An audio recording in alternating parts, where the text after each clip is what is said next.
اس کا علاج کس طرح سے ممکن ہے؟ ہم نے دیکھا کہ جب لوگوں نے اس مرض کے اندر جسے لاعلاج کہا جاتا ہے، قرآن تھراپی کے ذریعے سے، ہومیوپیتھی کے ذریعے سے، طب کے ذریعے سے اس کے علاج کی طرف متوجہ ہوئے، تو ہم یہ تو نہیں کہہ سکتے کہ ان کی کوانٹٹی آف لائف انکریز کر گئی، لیکن کوالٹی آف لائف جو ہے وہ بڑی اچھی ہوگی، ان کی تکالیف بڑی کنٹرول ہونا شروع ہو گئی۔ وہ مرض جتنی تیزی سے بڑھ رہا تھا، پھیل رہا تھا، جتنی تیزی سے آگے چل رہا تھا، کمزوری جتنی تیزی سے جو ہے وہ بڑھتی چلی جا رہی تھی، ہم نے دیکھا کہ وہ کنٹرول ہونا شروع ہو گئی اور مریض جو ہے وہ پہلے سے بہتر ہونے لگا۔ میں بالکل ہی دعویٰ نہیں کر سکتا کہ یہ مرض جو ہے وہ لا علاج ہے، اور یہ بھی دعویٰ بالکل نہیں کر سکتا کہ اس مرض کا حتمی طور پہ 100% علاج موجود ہے، لیکن بہرحال اگر ہم جو ہے وہ ایک تعلیمی نقطہ نظر سے، علمی نقطہ نظر سے اس بات کو دیکھیں تو ہومیوپیتھی چونکہ سمٹمز کے اوپر کام کرتی ہے، اور بہت ساری مسکولر ڈسٹرافی کی سمٹمز جو کہ اس ڈیزیز کی وجہ سے پیدا ہوتی ہیں، اس سے متعلق ان کو دور کرنے کی دوائیں موجود ہیں۔ ان دواؤں کو اگر مد نظر رکھ کے علاج کیا جا رہا ہو تو اس سے واقعتاً مریض میں فائدہ ہوتا ہے، اور اس کی وہ سمٹمز ریموو بھی ہوتی ہیں، وہ سمٹمز کور بھی ہوتی ہیں۔ بہرحال ہمیں اگر اچھے انداز میں ماہر سے، معالج سے علاج کروایا جائے تو اس کا علاج ممکن ہو سکتا ہے، کیونکہ اللہ جل شانہ نے کوئی مرض ایسا نہیں رکھا جس کا علاج نہ ہو اور جس کے لیے کوئی دوا موجود نہ ہو۔ ہاں، یہ الگ بات ہے کہ ہم اس کو اپروچ نہیں کر پائے، ہم اس تک پہنچ نہیں پائے۔ اس کے علاج کے حوالے سے، قرآن تھراپی کے حوالے سے جو چیزیں آپ کو اس میں مددگار ثابت ہوں گی، آپ اپنی کیفیت، اپنی نوعیت، اپنے حالات، اپنی ڈیزیز کو ہمیں بیان کر کے اس کے مطابق ایگزیکٹ ٹریٹمنٹ لے سکتے ہیں۔ ہم آپ کو بعض چیزوں کی طرف متوجہ کر سکتے ہیں۔ سورہ انعام کی تلاوت کی جائے، دم کر کے پانی پیا جائے 21 دن تک، اس سے مسکولر ڈسٹرافی کے سمٹمز، پٹھوں کی کمزوری، پٹھوں کا کھچاؤ، یہ اس سے بہتر ہونے لگتا ہے، اور آٹو امیون ڈیزیز جو ہے وہ کنٹرول ہونے لگتی ہے، اور انہیریٹی ڈیزیزز اس کے ساتھ کنٹرول ہونے لگتی ہیں۔ اگر اس کے ساتھ بلڈ پریشر بہت لو رہتا ہے، خون کا دباؤ کم ہو گیا یا خون کا دباؤ بڑھ گیا یا باڈی کے اندر آکسیجن لیول کی کمی ہے، تو سورہ نور ایک مرتبہ تلاوت کریں، دم کر کے پانی پلائیں۔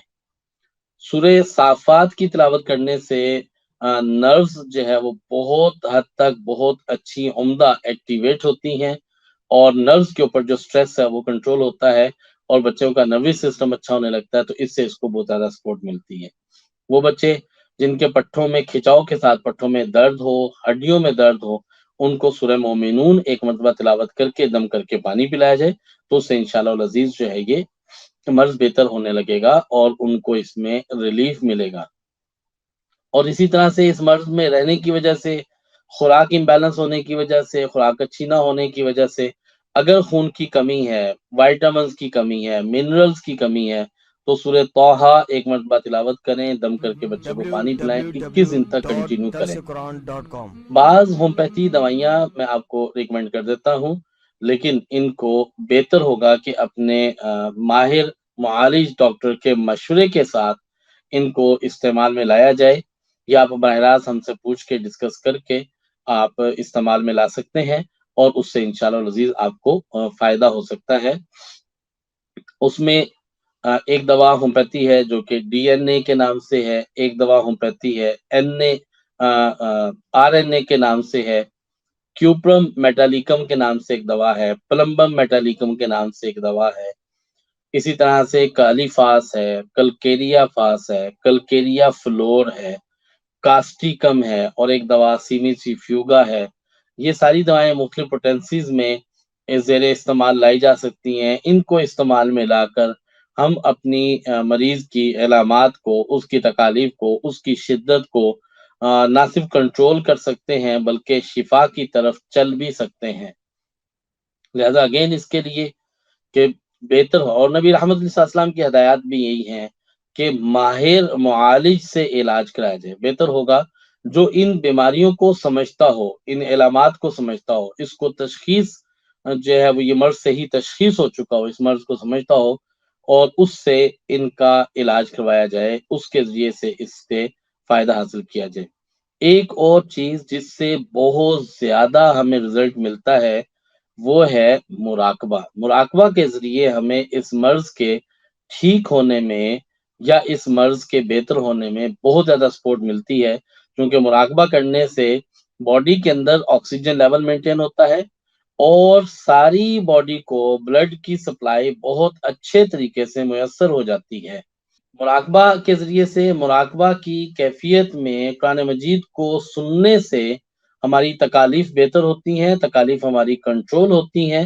اور ہمیں بہت زیادہ فائدہ ہوتا ہے. مراقبہ کے ذریعے سے مسکولر ڈسٹرافی کا علاج کس طرح سے کیا جانا چاہیے، مراقبہ مریض کو کیسے سنانا چاہیے، اس کے لیے ہمارے ہاں تو یہاں پہ راولپنڈی میں چونکہ ہفتہ میں ایک دن عصر سے لے کے مغرب تک، ہر ہفتے کے دن عصر سے مغرب تک مراقبہ کا سیشن ہوتا ہے، جس میں کینسر کے مریض، شوگر کے مریض، بلڈ پریشر کے مریض تشریف لا سکتے ہیں، مراقبہ کو اٹینڈ کر سکتے ہیں. باقی آپ ہمیں اگر کہیں گے تو ہم آپ مراقبہ کا لنک ہم آپ کو ارسال کر دیں گے، وہ آپ اس کو آپ اپنے بچے کے ساتھ، مریض کا ساتھ ہیڈ فون لگا کے اس کو یکسوئی کے ساتھ سنیں تو اس سے انشاءاللہ العزیز اس مرض پہ بڑا قابو پایا جا سکتا ہے. واقعتاً یہ مرض بھی بڑا شدید ہے اور جو اس مرض مبتلا ہوتے ہیں وہ ایک قابل رحم حالت میں ہوتے ہیں. اس دعا کے ساتھ کہ اللہ جل شانہ ساری مسلم امہ کے اوپر سے ہر طرح کی لا علاج بیماریوں کو ختم فرمائے، شفاء کاملہ عاجلہ عطا فرمائے، ہمارے گناہوں کو، ہماری خطاؤں کو، لغزشوں کو معاف فرما کے اپنی رحمت خاصہ سے نوازے.